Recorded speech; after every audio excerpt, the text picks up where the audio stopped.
अब हम केस करते हैं जब आपके रूट्स रियल तो आते हैं बट वो डिस्टिंक्ट नहीं आते, तो उसका मतलब, तो केस 2 हमारे पास ये आता है कि जो हमने ऑक्सिलरी इक्वेशन के जो हमने रूट्स निकाले थे वो सपोज रियल आ रहे हैं बट वो रिपीटेड आ रहे हैं, तो डिस्टिंक्ट नहीं आ रहे। तो रिपीटेड रूट्स का मतलब क्या होता है, पहले एक बार ये देख लेते हैं। सपोज हमारे पास इक्वेशन है x - 1 = 0, ठीक है। ये 1 डिग्री का पॉलिनोमियल है तो इसके एक रूट आएगा, इसका रूट क्या होगा, दिस इंप्लाइज x = 1, ये आपका रूट आ गया। ओके, कोई दिक्कत नहीं है।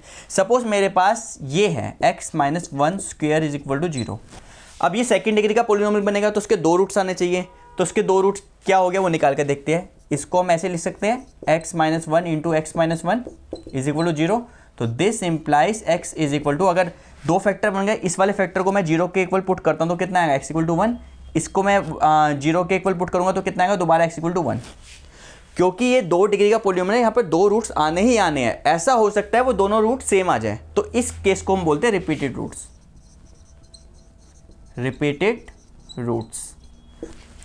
फॉर एग्जाम्पल अगर हम आगे और देखा जाए, सपोज हमारे पास ये इक्वेशन है x - 5³ = 0, तो ये क्यूबिक इक्वेशन है, 3 रूट्स आएंगे यहाँ पे। तो 3 रूट्स कौन से हो गए, x = क्योंकि इसको मैं x - 5 × x - 5 × x - 5 लिख सकता हूँ। चलो वैसे लिख कर देख लेते हैं, x - 5 × x - 5 × x - 5 = 0। तो दिस इम्प्लाइज, इसको पहले 0 पुट करूंगा तो कितना आएगा, x = 5, फिर इसको पुट करूंगा 0, कितना आएगा, x = 5, इसको पुट करूंगा तो कितना आएगा, x = 5।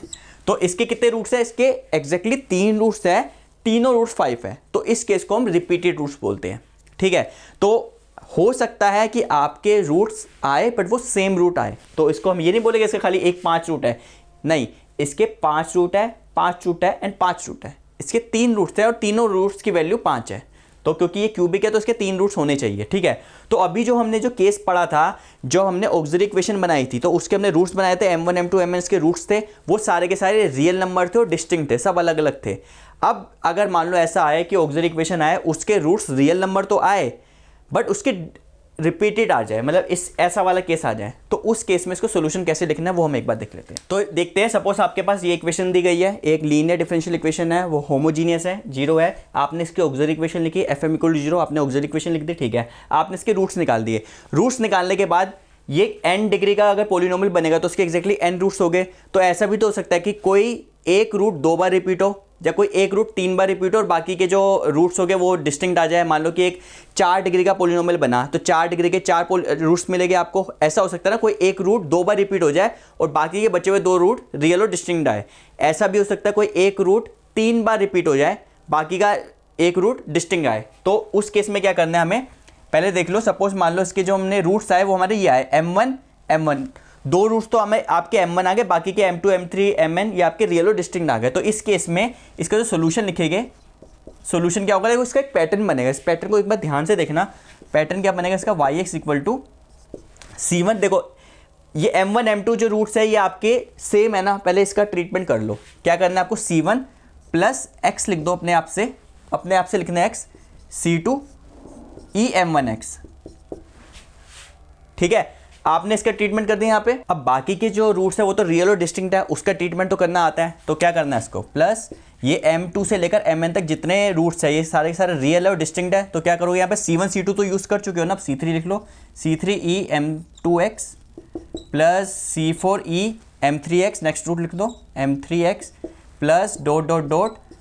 cn+1 e mnx, ठीक है, क्योंकि ये इससे एक बड़ा है। क्लियर है। अगर मान लो ऐसा हो जाए कि शुरू के 3 रूट्स रिपीट हो जाए, कि m1 m2 m3 roots repeat हो रहे हैं और बाकी के रियल और डिस्टिंक्ट है, तो क्या करना है, सपोज आपके रूट्स केस ये बन रहा है, जो आपके रूट्स बने हैं वो आपके ऐसे आए, m1 = m2 = m3, 3 रूट्स आपके सेम आ गए और बाकी के m4 m5 एंड ... जो mn जो रूट्स है ये आपके रियल और डिस्टिंक्ट है। तो इस केस में सोल्यूशन कैसे लिखना है, देखो पैटर्न देखना आप यहाँ पे, yx = देखो जब 2 रूट्स सेम थे, m1 m1 2 रूट्स सेम थे, तो हमने की c1 लिखा प्लस x लगाया अपने आप से, c2 लिखा, फिर e की पावर जो रूट रिपीटेड रूट्स है वो लिख दिया। अब यहाँ पे 3 रूट्स रिपीट हो रहे हैं, तो क्या करना है यहाँ पे, c1 plus x c2 plus एक और आ जाएगा x² c3 e, जो रिपीटेड वाले रूट्स है वो लिख दो m1x प्लस, अब ये सारे के सारे तो रियल और डिस्टिंक्ट है, उसका ट्रीटमेंट तो करना आता है। प्लस कितना होगा यहाँ पे C1 C2 C3 यूज कर दिए यहाँ पे C4E M4X plus and so on.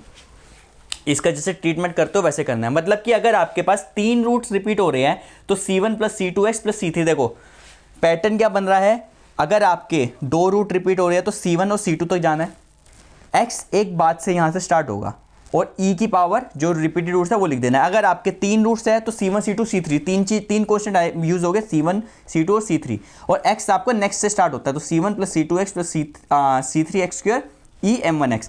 Suppose आपके पास 4 रूट रिपीट आ रहे हैं, मान लो कि बड़ी ऑर्डर के डिफरेंशियल इक्वेशन है, मान लो 4th या 5th ऑर्डर के डिफरेंशियल इक्वेशन है, उसके 4 रूट्स जो आ रहे हैं ऑक्सिलरी इक्वेशन के वो आपके सेम आ रहे हैं। सपोज आपको ऐसा आ रहा है रूट्स, जो आपके रूट्स आपके ये बन रहे हैं M1 is equal to M1 is equal to M1 is equal to M1, 4 roots तो आपके सेम आ गए, बाकी ये M2 एंड M3 ये आपके रियल और डिस्टिंक्ट आ रहे हैं। तो इस केस में जो सोल्यूशन बनेगा वो क्या बनेगा, yx इज इक्वल टू, अब देखो 4 रूट्स रिपीटेड है तो उसका मतलब क्या, C1 C2 C3 C4 4 question use हो गए यहाँ पे, तो C1 प्लस x इसके नेक्स्ट से स्टार्ट होगा x C2 plus x square, अब पावर बढ़ती चली जाएगी C3 plus x cube C4 E, जो आपका रिपीटेड रूट है ये सेम ही है तो M1X लिख दो, प्लस अब जो इसका ट्रीटमेंट तो बिल्कुल वैसे ही रहेगा रियल और डिस्टिंक्ट का, तो क्या आएगा यहाँ पे C5E M2X and so on.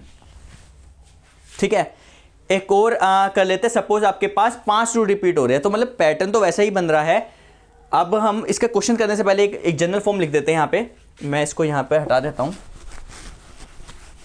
Suppose आपके n रूट्स रिपीट हो रहे हैं, सपोज आपके M1 is equal to M2 is equal to Mn, suppose n roots है वो आपके रिपीट हो रहे हैं, तो इसका पैटर्न क्या बनेगा इन जनरल, मतलब इसको मैं जनरलाइज करूँ कि जो फॉर्मूला बना है तो जो yx बनेगा क्या बनेगा, M1 से Mn है, मतलब कि n कॉन्स्टेंट यूज हो गया, C1 C2 to Cn use होगा यहाँ पे, तो C1 plus x C2 plus x square C3 plus dot dot dot x Cn तक जाएगा, और x एक बात से स्टार्ट हो रहा था, कितना आएगा यहाँ पे xn-1 Cn E, और ये कितना था आपका M1 M2 Mn सारे बराबर ही है ये सारे के सारे, तो यहाँ पे कर दो M1x, क्योंकि M1 M2 Mn ये सारे के सारे बराबर है तो आपके M1x रहेगा। अगर इसके अलावा कोई रूट्स है रियल और डिस्टिंक्ट उसको बाद में ट्रीटमेंट करते गए।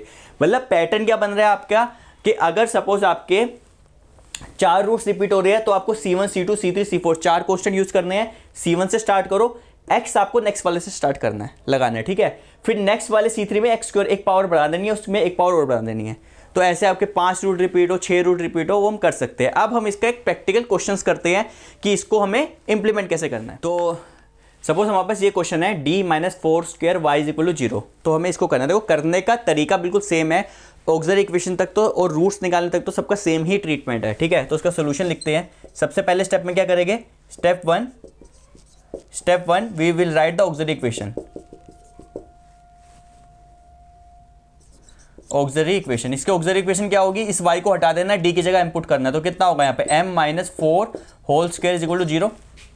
सेकेंड डिग्री का पोलिनोमियल है तो उसके कितने हो गए, 2 रूट्स मिलेंगे, तो ये फैक्टर में है ही, इसको हम ऐसे लिख सकते हैं m-4 into m-4 is equal to 0। This implies m, इस फैक्टर को 0 पुट करूंगा तो कितना मिलेगा 4, इस फैक्टर को 0 पुट करूंगा कितना मिलेगा 4।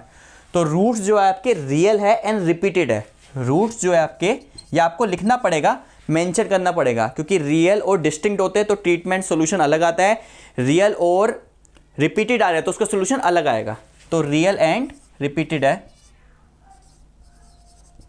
रिपीटेड, तो इस केस में सॉल्यूशन क्या होगा, सॉल्यूशन लिखना तो हमने सीख ही लिया। yx इक्वल टू कितना होगा, 2 रिपीट रूट है तो 2 कांस्टेंट यूज हो गए C1 एंड C2, और C2 के साथ मुझे x लगा देना है, तो कितना होगा यहाँ पे मुझे C1 plus x C2 E4x। तो this is your required solution. कुछ और क्वेश्चन करते हैं इसमें। तो नेक्स्ट क्वेश्चन है हमारे पास दिस, तो सबसे पहले इसकी ऑक्सिलरी इक्वेशन लिखेंगे। ऑक्सिलरी इक्वेशन में क्या करना है, इस y को हटा देना है, d की जगह मुझे m पुट करना है, तो कितना बनेगा मेरा m cube plus M square minus m minus 1 is equal to 0।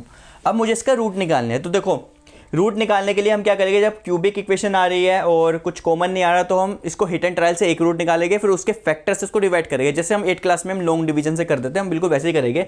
तो सबसे पहले एक हिट एंड ट्रायल से रूट निकाल के देखो, अगर हमको 1 पुट करता हूँ मैं यहाँ पे तो कितना आएगा, यहाँ पे 1 + 1 - 1 1, तो 1 तो रूट आ ही रहा है। m = 1 तो एक रूट मिल ही रहा है कि m को 1 पुट करूंगा तो कितना होगा, 1 + 1 -1 -1, तो कितना होगा 2 - 2 0 हो जाएगा। ठीक है, अब मैं क्या करना है, मुझे बाकी के 2 रूट्स इसको निकालने हैं, तो मैं क्या करूंगा, m - 1 फैक्टर से इसको डिवाइड कर दूंगा, जैसे लॉन्ग डिवीजन हम करते हैं। तो मैं यहाँ पे कर भी दिखा देता हूँ, आपका रिवाइज हो जाएगा। m - 1 से अगर m = 1 इसका रूट है तो m - 1 इसका फैक्टर बनेगा, तो m - 1 से इसको डिवाइड कर सकता हूँ, तो कितना आएगा यहाँ पे m³ + m² - m - 1। इसको से डिवाइड कैसे करते हैं, इसको इससे डिवाइड करके, फर्स्ट वाला इसको इससे डिवाइड करके, तो कितना आएगा यहाँ पे m³ / m, तो कितना बचा या m², तो ऊपर लिखेंगे यहाँ पे हम m²। अब इसको इससे मल्टीप्लाई कर देंगे, तो पहले तो यहाँ पे m³ लिखेंगे, नेक्स्ट वाला क्या होगा -m², -m²। अब देखो इसका साइन चेंज करो, इसका माइनस और ये प्लस, ये तो आपका 0 हो जाएगा, ये कितना हो जाएगा 2m², ऊपर वाले को नीचे ले आओ, -m - 1। ठीक है, अब क्या करना है, सेम चीज़ करनी है, फर्स्ट वाले का एक्सप्रेशन लो 2m², इसको इस वाले फर्स्ट से डिवाइड कर दो, तो कितना आएगा यहाँ पे 2m बचेगा यहाँ पे, तो ये ऊपर लिख दो +2m। अब 2m² तो ऐसे ही रहेगा क्योंकि इसका ट्रीटमेंट हमने कर दिया। माइनस को इससे मल्टीप्लाई करेगा तो कितना होगा -2m - 2m, तो कितना होगा माइनस प्लस, ये कितना 2m कितना होगा m - 1। अब सेम चीज़ करना है, m - 1 का इसका m लो, इसका वाले फर्स्ट वाले का m लो, तो डिवाइड करके कितना आएगा 1 आएगा यहाँ पे, तो यहाँ पे +1 लिख देंगे यहाँ पे, और यहाँ कितना आएगा यहाँ पे m। अब इसको इससे माइनस करेंगे कितना आएगा -1, और ये माइनस और ये प्लस करेगा तो ये आपका 0 हो जाएगा। ठीक है, तो ये चीज़ किसके बराबर हो जाएगी, this into this plus remainder तो आपका 0 है, तो ये फैक्टर आपका किसके बराबर हो गया, तो दिस इम्प्लाइज जो आपका ये पूरा का पूरा जो फैक्टर है ये किसके बराबर आ गया आपका m - 1 इंटू m² + 2m + 1 = 0। ठीक है, अब क्या करना है, अब तो ये क्वाड्रेटिक इक्वेशन बन गई, इसके तो रूट्स निकाल सकते हैं, बहुत सारे तरीके निकालने के। तो दिस इम्प्लाइज m - 1, और वैसे भी ये m + 1 का होल स्क्वायर बन गया = 0, तो कितना हो जाएगा m = 1 वहाँ से मिला, और यहाँ से आपको 2 रूट्स मिलेंगे, एक -1 और फिर एक -1, क्योंकि ऊपर होल में 2 है, m = -1 और -1। तो इस केस में क्या आ रहा है, ऑब्वियसली बात है आपके पास 3 रूट्स तो होने ही चाहिए, तो 3 रूट्स तो आपको मिल रहे हैं, इसमें से 2 रूट रिपीटेड है, एक रूट डिस्टिंक्ट है, तो इसका अलग ट्रीटमेंट करना है, इसका अलग ट्रीटमेंट करना है। तो उसका सोल्यूशन लिखते हैं, मैं इसको हटाता हूँ, तो इसका सोल्यूशन लिखते हैं हम यहाँ पे yx = अब देखो, अब क्या करो, आप पहले ये रिपीटेड वाला ना, आप इसका ट्रीटमेंट कर दो पहले या उसका कर दो, बात सेम ही है, कोई फर्क नहीं पड़ता, क्योंकि CI जो होते हैं आर्बिट्री कांस्टेंट होते हैं। तो मैं पहले रिपीटेड वाले का केस सोल्व कर देता हूँ। रिपीटेड वाला क्या कहता है, मेरे पास 2 रिपीटेड रूट है, तो मतलब C1 C2 2 कांस्टेंट यूज हो गए मेरे पास, तो कितना आएगा यहाँ पे C1 + x C2 e की पावर, रिपीटेड रूट कौन सा था माइनस वाला, तो -x आ जाएगा। तो हमने रिपीटेड रूट का केस तो सोल्व कर दिया, अब तो रियल और डिस्टिंक्ट वाला था, इसका अलग कर दो, यहाँ पर एक कांस्टेंट लगेगा यहाँ पे C3ex। So this is your required solution. एक क्वेश्चन हम और करते हैं, उसके बाद हम थर्ड वाला केस देखेंगे। तो नेक्स्ट क्वेश्चन है हमारे पास दिस। तो सबसे पहले क्या करना है, हमें इसकी ऑक्सिलरी इक्वेशन लिखनी है। ऑक्सिलरी इक्वेशन क्या करना है, y को हटा दो, d की जगह इनपुट कर दो, तो कितना आएगा मेरे पास m³ + 3m² + 3m + 1 = 0। अब इसमें क्या करना है, वही आपको हिट एंड ट्रायल से एक रूट निकालना पड़ेगा, उसके बाद उसको डिवाइड करना पड़ेगा। अगर मैं m को यहाँ पे -1 पुट कर लूँ तो माइनस से क्या होगा, यहाँ पे -1 + 3 -3 + 1, तो 3 से 3 गया, माइनस से माइनस गया, तो m = -1, तो उसका रूट आ ही रहा है। अब मैं क्या करूँगा, m - 1 मतलब m + 1 इसका फैक्टर बन जाएगा। ठीक है, m + 1 से इसको मैं डिवाइड करता हूँ, तो कितना आएगा यहाँ पे m³ + 3m² + 3m + 1। अगर आपको लॉन्ग डिवीजन नहीं आती तो इसको कमेंट में लिखिए, मैं इसको एक अलग से इसका लेक्चर बना दूंगा। ठीक है, तो अब इसको डिवाइड करते हैं, यहाँ पे m³ / m करूँगा तो कितना आएगा यहाँ पे m², तो ऊपर लिखेंगे यहाँ पे m², यहाँ पर m³ +1 करूँगा तो +m² आ जाएगा यहाँ पे, माइनस माइनस, तो कितना होगा यहाँ पे 2m² + 3m + 1। अब सेम चीज़ 2m² को मैं m से डिवाइड करूँगा तो कितना बचेगा मेरा 2m, तो ऊपर लिखेंगे यहाँ पे 2m, यहाँ पे 2m², और ये प्लस को इससे मल्टीप्लाई करूँगा कितना आएगा +2m, माइनस माइनस, तो ये कितना बचा आपका यहाँ पे m प्लस 1 बचा, तो अब m को मैं m से डिवाइड करूँगा तो 1 आएगा, तो प्लस 1, यहाँ पे m, इसको इससे मल्टीप्लाई करूँगा तो प्लस 1 आएगा, यहाँ पे आपका 0 आ जाएगा, खत्म हो जाएगा ये, ठीक है। तो ये वाला जो फैक्टर बनेगा किसके बराबर होगा, दिस इंटू दिस प्लस 0। तो दिस फैक्टर किसके बराबर आ गया, इसको मैं हटाता हूँ यहाँ पे। तो ये वाले फैक्टर को हम ऐसे लिख सकते हैं, this implies m plus 1 into M square plus 2m plus 1 is equal to 0, ठीक है। अब इसके रूट्स निकालने हैं तो क्वाड्रिक बन गई, और क्वाड्रिक में भी इसको हम ऐसे लिख सकते हैं यहाँ पे m plus 1 into M plus 1 square, ठीक है। This M plus 1 square is equal to 0। तो दिस इम्प्लाइज m कितना आ गया, क्यूबिक है तो 3 रूट्स मिलेंगे, एक रूट तो मुझे यहाँ से मिल जाएगा m इज इक्वल टू -1, यहाँ पे एक रूट मुझे -1 और ये होल पावर 2 है, तो एक रूट -1 एंड -1, तो -1 एंड -1, तो 3 रूट मिल गए, तीनों के तीनों ही रिपीटेड है, ठीक है। तो रूट्स क्या है आपके, real and repeated, real and repeated roots है। तो इस केस में आपका क्या आएगा, सॉल्यूशन क्या बनेगा इसका, तो इसको यहाँ हटाता हूँ मैं। तो इस केस में सॉल्यूशन आपका बनेगा yx इक्वल टू, अब देखो 3 रिपीटेड रूट्स है, 3 कॉन्स्टेंट यूज हो गए, c1 c2 c3।